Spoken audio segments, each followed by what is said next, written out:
running and come and have your bath? Must I do everything for you, lazy bone? You cannot do anything for yourself. Wake up, sleepyhead. The bath is ready. Just 5 more minutes, Mama. I'm still tired. Kayameka was 25 years old and had never bathed herself. Every morning, before the sun climbed fully into the sky, Mama Eagle would wake, tie her wrapper tightly, and heat water in a large metal pot. She did it with the seriousness of a sacred duty, as though the day could not begin until her daughter was properly washed. Steam always rose from the basin, curling into the air as Mama Eagle tested the water with her fingers, adjusting the temperature until it was just right. Only then would she call Kayameka out. Kayameka would come slowly, yawning, phone in hand, eyes still heavy with sleep. She would sit on the low stool without question, lifting her arms when her mother asked, turning her back when instructed, stretching her legs forward like a child who had done this all her life. Because she had. Mama Eagle scrubbed her gently, murmuring soft words, apologizing whenever Kayameka flinched or complained that the water was too hot or too cold. When the bath was over, Mama Eagle dried her carefully, tied her wrapper, and watched her walk back into the house, already absorbed in her screen. Outside, life moved on. Women Kayameka's age were already awake before dawn, sweeping compounds, lighting fires, preparing children for school. Some carried babies on their backs as they walked, others balanced bowls on their heads with the ease of long practice. They greeted each other with laughter and complaint, with gossip and plans for the day. They worked because they had to. No one waited for them. Mama Eagle noticed the look sometimes. Neighbors who slowed as they passed her compound. Women who shook their heads. Children who whispered and laughed. She pretended not to see them. She told herself they were jealous, that they didn't understand what it meant to love a child this deeply, to nearly lose everything and be left with only one fragile miracle. Kayameka, for her part, barely noticed anything beyond her small world. She spent her mornings resting, her afternoons scrolling through her phone or sitting in the shade. When hunger came, she called out and her mother appeared with food. When her clothes were dirty, they were washed. When her hair needed care, Mama Eagle handled it. Life arrived fully formed before her, and she accepted it the way one accepts sunlight or rain. At the village square that morning, women gathered to clear drains and sweep the open spaces. Kayameka sat under a tree, fanning herself, watching. Sweat darkened the wrappers of the others, but she remained clean, untouched. "See her," one woman muttered, not bothering to lower her voice. 25 years old and resting like a queen. Another laughed. "Her hands don't know work." Kayameka heard them. She always did. She smiled faintly and looked away, the comment sliding off her like water off stone. Her mother had taught her that people talked because they were wicked, because they didn't understand. She believed it. Mama Obi eventually walked over, hands on her hips, irritation written clearly on her face. "Kayameka," she called, loud enough for everyone to hear. "Come and help us clean this gutter." Kayameka laughed lightly. "Oh, Mama Obi, you know I'm not strong. My mother said I should rest today." Mama Obi snorted. "Rest? For 25 years.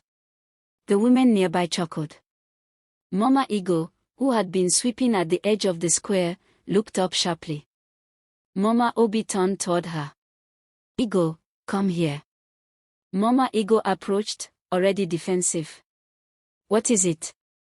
"Look at your daughter," Mama Obi said, gesturing toward Kayameka. "Look at her sitting there like she has no hands. You are killing her with kindness."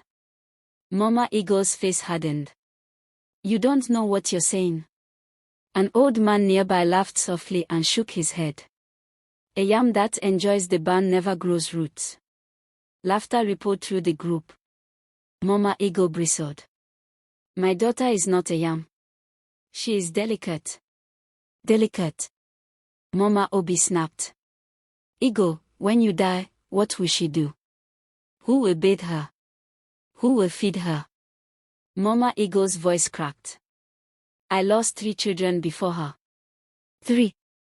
Kayamaka is all I have. I will not apologize for loving my only child. Silence followed. Some women looked away, uneasy.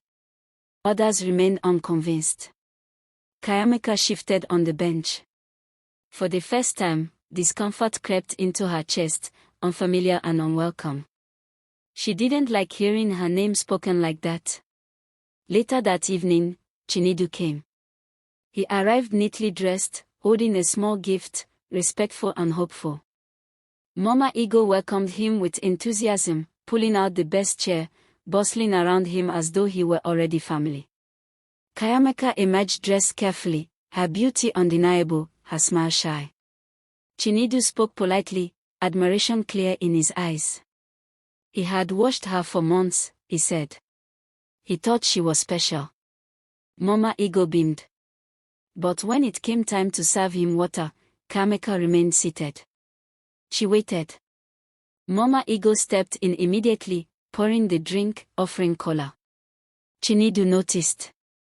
His smile faltered, just a little. Do you cook? He asked gently. Kayamaka laughed. My mother cooks the best food. You should stay and eat. He tried again. I mean, do you cook? Her smile wavered. Mama Eagle rushed to answer, too quickly. She is learning. She is young. Chinedu looked at Kayamaka, really looked, and something in his expression shifted. Confusion. Doubt. When he left, his steps were quicker than when he had arrived. Kayamaka didn't notice. She was too busy replaying his compliments in her mind. 2 days later, Mama Eagle collapsed on the path to the water source. The pot shattered. Her body followed. By the time Kayamaka arrived, breathless and panicked, people were already lifting her mother, organizing help, giving instructions.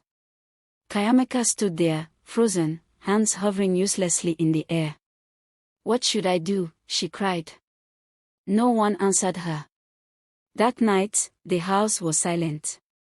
No humming. No cooking. No footsteps. Kayamaka sat on her bed, staring at the wall, the weight of the silence pressing in on her chest. For the first time in her life, there was no one to tell her what to do. And she had no idea where to begin. Kayamaka did not sleep that night. She lay on her bed staring into the darkness, waiting for sounds that never came. No rustle of her mother moving about. No soft voice calling her name. The silence felt wrong, heavy, like the air before a storm. When hunger finally forced her up, she walked into the kitchen and stood there, confused, as though the room had changed while she wasn't looking. The pots were where they had always been. The stove sat quietly in the corner. Firewood leaned against the wall. Everything looked familiar, yet none of it made sense to her. She opened one pot, then another, hoping foolishly that food would be waiting inside. They were empty. Her stomach tightened. She lit the stove the way she had seen her mother do it, but the fire fled too high and she jumped back with a cry. Her heart pounded. She tried again, more cautiously this time, but the flame still frightened her. Eventually, she turned it off and sat on the floor, hugging her knees. Hunger burned, but fear burned hotter. Morning came slowly. Sunlight crept into the compound, revealing the mess she had made the night before. Kayamaka stood in the bathing area, staring at the basin. The cloths were neatly folded, the soap resting where her mother always kept it. For a long time she didn't move. She had watched this ritual every day of her life, yet now that she stood alone, her mind was blank. She poured water into the basin and spilled half of it. She added soap, too much, until thick foam covered the surface. When she tried to step in, her foot slipped and she cried out, grabbing the wall. Water splashed everywhere. Soap stung her eyes. Panic rose fast and sharp. Why is this so hard? By the time she was done, she was still dirty, still soapy in places, and shaking with frustration. She wrapped herself clumsily and sank onto the stool, tears streaming down her face. Outside the fence, children laughed. "Auntie Kayameka is crying because she can't bathe herself," one of them said. Her face burned with shame. She didn't eat that day.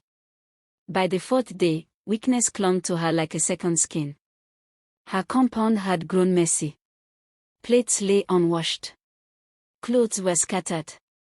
She moved slowly now, conserving energy, unsure how to fix anything without making it worse. That was when Chinedu came back. He stood at the gate holding a small basket, concern written across his face. "I heard about your mother," he said. "I came to check on you." Relief flooded her. Someone had come. Someone who knew her. She rushed to smooth her hair, only to realize it was matted and unwashed. Her heart sank. When he stepped inside and saw the compound, his expression changed.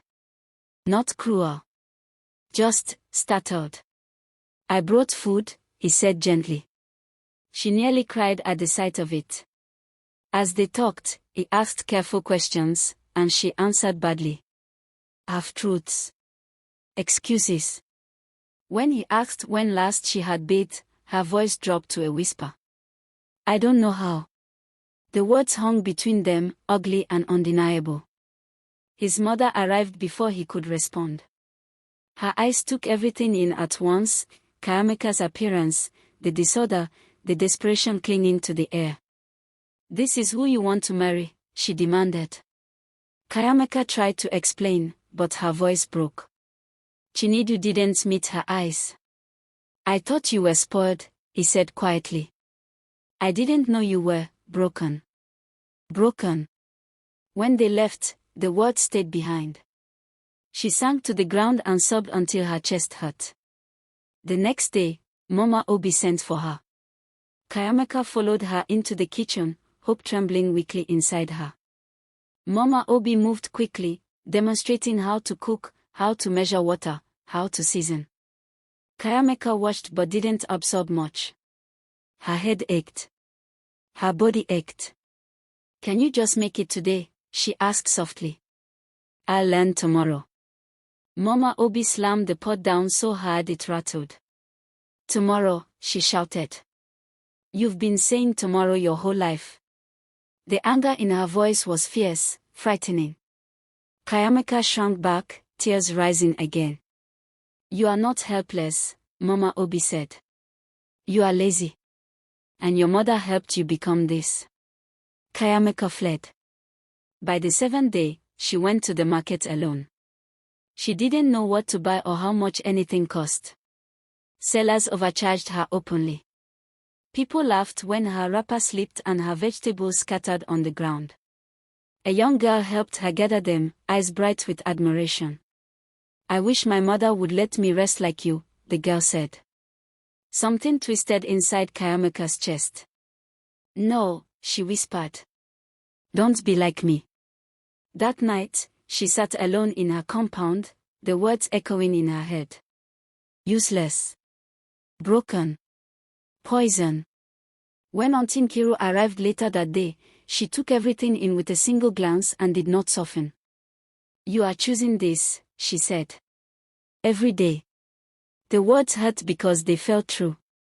When Nkiru left, threatening to tell Mama Ego the truth if nothing changed, Kayameka stood in the silence and finally understood something she had avoided her entire life. No one was coming to save her. She walked slowly back to the basin, filled it carefully this time, and stared at the water. Her reflection looked unfamiliar. Smaller. Older. Tired. "I don't know how," she whispered. "But I will try." Her hand trembled as it touched the water. And for the first time, the choice was hers. Kayameka failed many times before she succeeded even once. The first night she tried again, she stood naked beside the basin for a long time, staring at the water as if it might explain itself. Her hands shook when she dipped them in. She washed one arm, then forgot what to do next. She poured water too fast and choked, coughing until her chest hurt. Soap slid into her eyes and she cried out, furious and humiliated, but she did not stop. When she finished, it had taken nearly an hour. Water soaked the ground. Her wrapper was tied badly. Her back still itched in places she hadn't washed properly. But she had done it. She sat on the stool afterward, breathing hard, staring at her hands as though they belonged to someone else. They were still soft. Still unused. But they had worked. The next morning, she woke up sore in places she didn't know could ache. Hunger followed immediately. She stood in the kitchen again, the same fear rising, but this time she didn't retreat.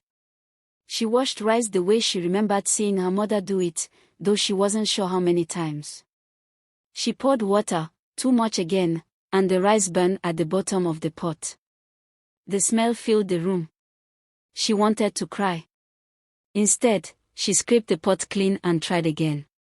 What she finally ate was half burnt and poorly seasoned, but she chewed slowly, deliberately, forcing it down. Each bite felt like an argument with herself. You can't do this. You're embarrassing yourself.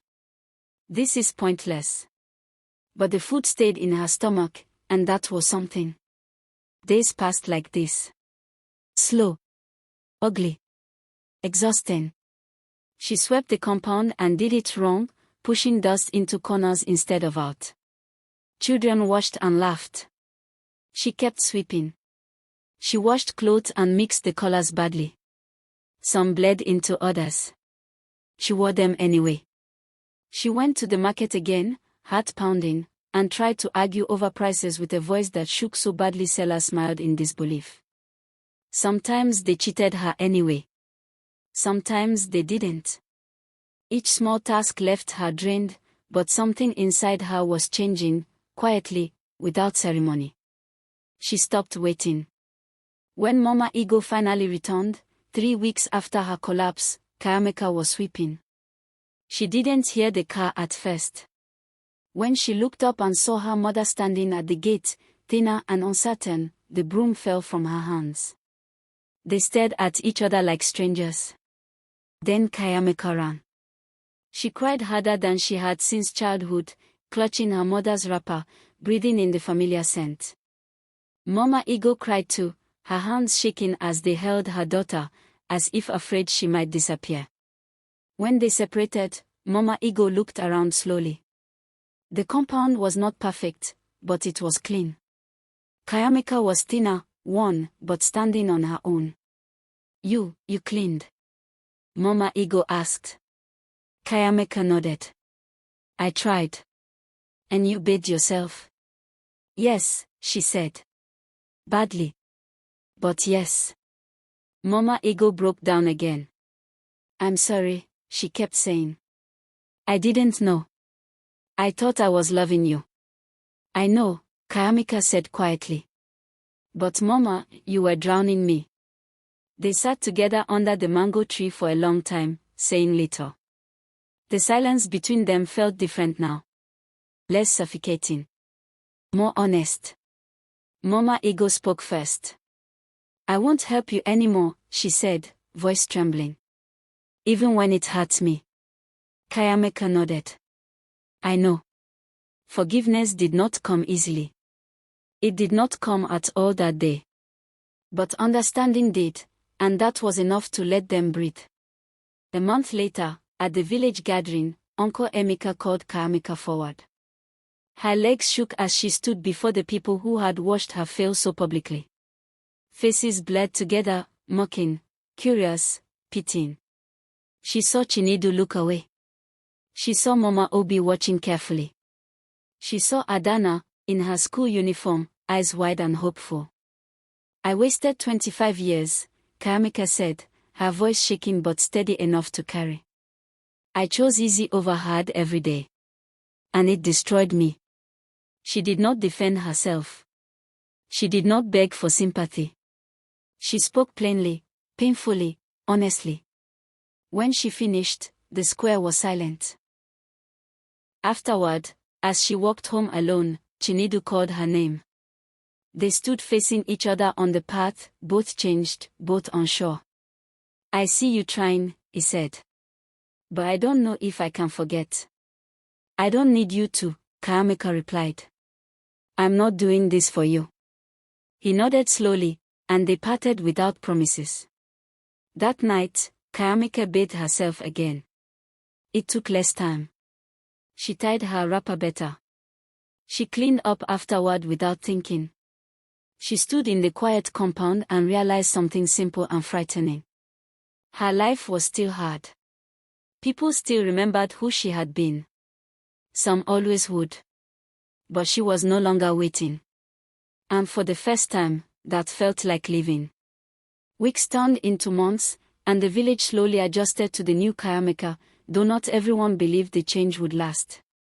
Some watched her with folded arms, waiting for her to slip back into old habits. Others whispered that hardship had only frightened her temporarily, that comfort would call her back soon enough. Kayamika heard the whispers. They no longer stopped her. Her days settled into a rhythm that felt unfamiliar but grounding. She woke early now, not because someone called her, but because her body had learned the shape of morning. She swept before the sun rose too high, cooked simple meals, and went to the market with a list written carefully on scrap paper. Each task still required effort, but the fear that once paralyzed her had begun to dull. Mama Ego struggled more than Kayamika did. She hovered, hands twitching whenever her daughter washed clothes or lit the stove.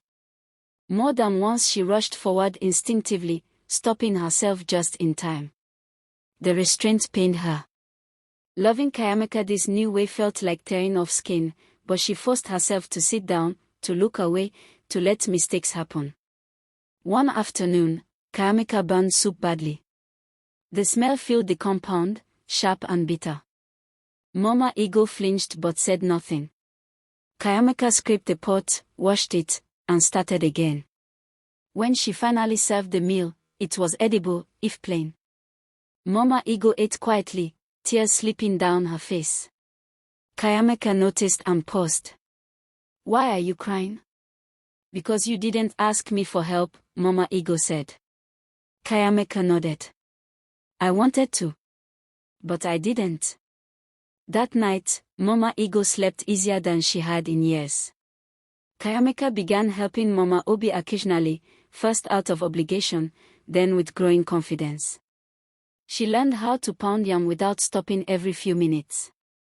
She learned how to haggle properly, how to speak firmly without sounding rude. She learned that strength was not loud, it was repetitive. Adana started coming by after school. At first, the girl only watched, sitting quietly in the corner, eyes following Kayamika's movements. One evening, as Kayamika washed clothes, Adana stepped forward and dipped her hands into the basin. Can I help? She asked. Kayamika hesitated, then nodded. Yes. But do it yourself. Adana smiled. They worked side by side in silence. When Adana struggled, Kayamika didn't reach for her hands. She waited. The girl figured it out. Something settled in Kayamika's chest. Words spread slowly. Not dramatically, not with praise, but with observation. She's serious now. She doesn't sit all day anymore. She even taught Adana to cook. Some still mocked her past. She accepted that. Shame, she had learned, only ruled you when you ran from it. One evening, at a small gathering, Mama Obi spoke openly. Ego nearly destroyed her daughter with love, she said bluntly. But the girl chose to save herself. Mama Ego lowered her head.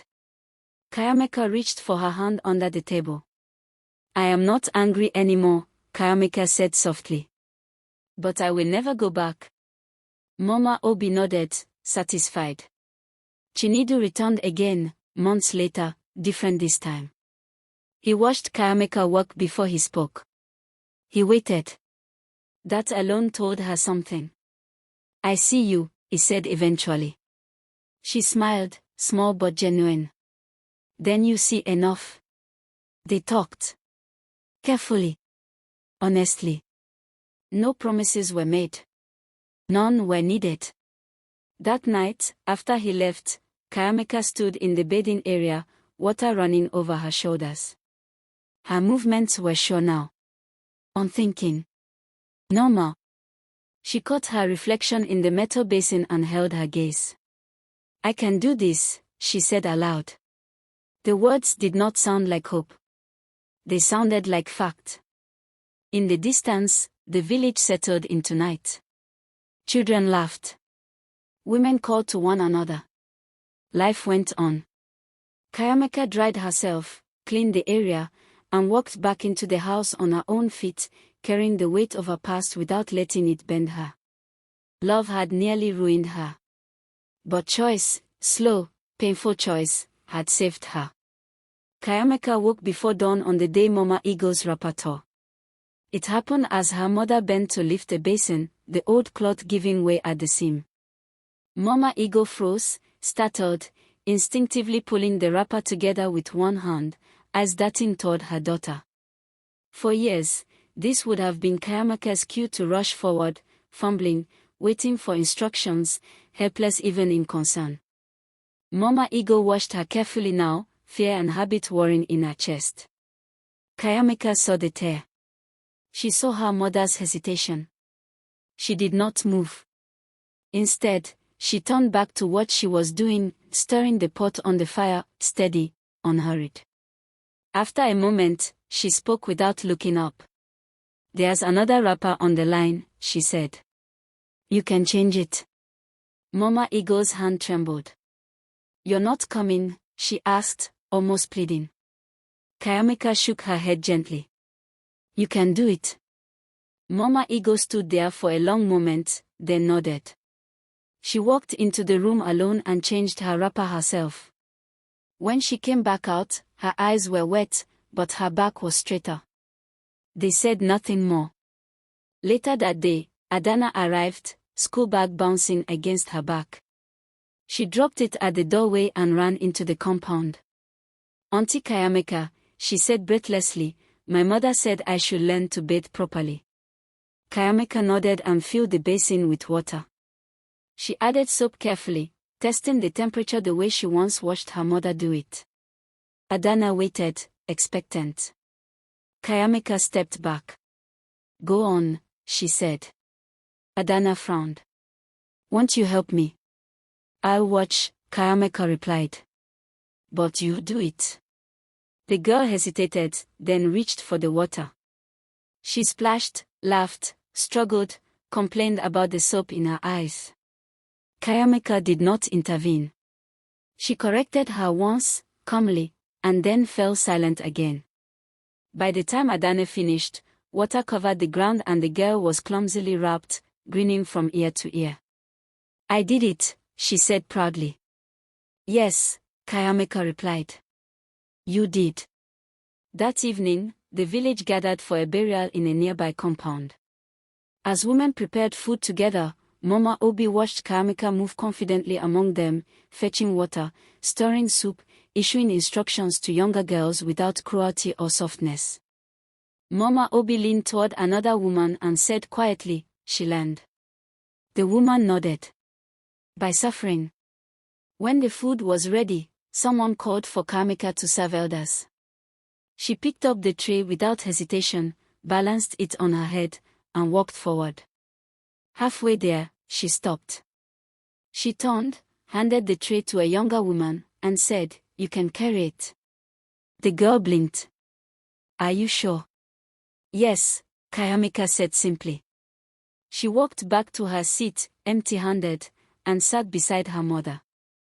Mama Eagle looked at her, confusion flickering briefly before understanding settled in. Kayamika met her eyes and smiled, small, firm, complete. That night, alone in her compound, Kayamika bathed for the last time in the story. Not because it was special. Not because it needed to be seen. She washed quickly, efficiently, without thought. She poured the remaining water away, cleaned the area, and hung her towel to dry. Thank you for watching till the end. Please remember to like and subscribe for more content.